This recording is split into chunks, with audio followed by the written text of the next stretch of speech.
Yo creo que la relación de Juan y Antofagasta,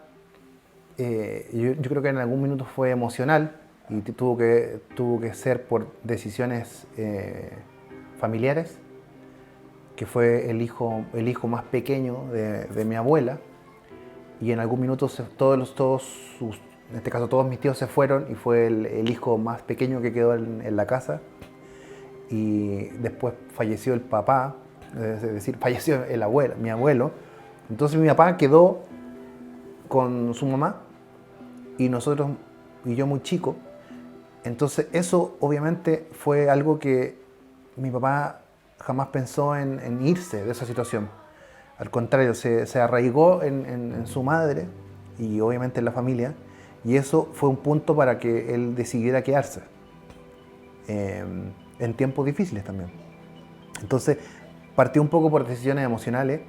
y después cuando él comenzó a pintar y a investigar y observar lo que lo rodeaba, y claro, yo creo que él se dio cuenta que efectivamente el trabajo que ellos tenían que hacer tenía que ver justamente con la capacidad de observar el lugar. Y no porque estemos en un lugar en Antofagasta con cerro, no va a tener belleza, no va a tener contenido. Entonces mi papá, yo creo que vio eso, vio la realidad en la que estaba, en la que no se podía escapar, y claro, y empezó a trabajar en lo que él veía, efectivamente, en los cerros, en la gente, estos bailes religiosos que pasaban afuera de la casa. Entonces él empezó a ver que todos estos elementos que estaban en su realidad eran relevantes. Entonces él de alguna manera lo empezó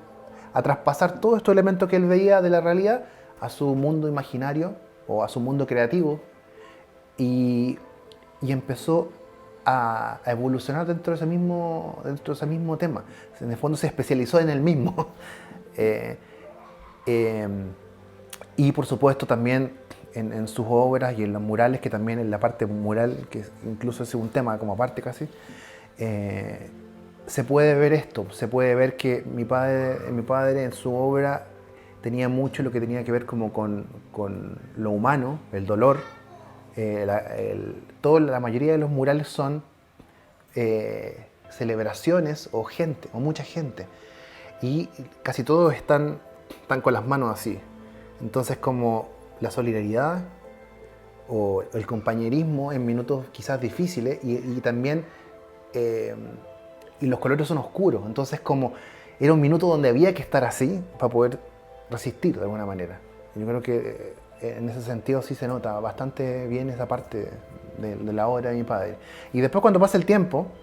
ya cuando efectivamente se empieza a dedicar, se sale de todos los trabajos que tenía él y se empieza a dedicar, pone su taller y se empieza a dedicar de lleno, de 100% al arte, obviamente su arte cambia y empieza a ir a otras aristas,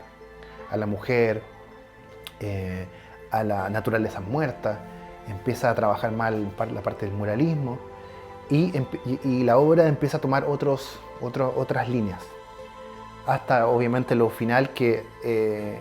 efectivamente se notan los colores así a flor de piel, todos los colores, la gama de colores que antes no existía, porque estaban solamente como en no sé, en los cafés, el cielo tostado, los rojos, los naranjas, se quedaban en eso, pero finalmente él logró salir de ahí. De alguna manera yo creo que él sintió la necesidad de sacarse como esta mochila de lo que él representaba en su obra, y dijo: ya, yo quiero meterle luz. Y quizás también él sintió la luz dentro de su pintura, y finalmente en la obra sí hay una evolución desde los comienzos hasta el final.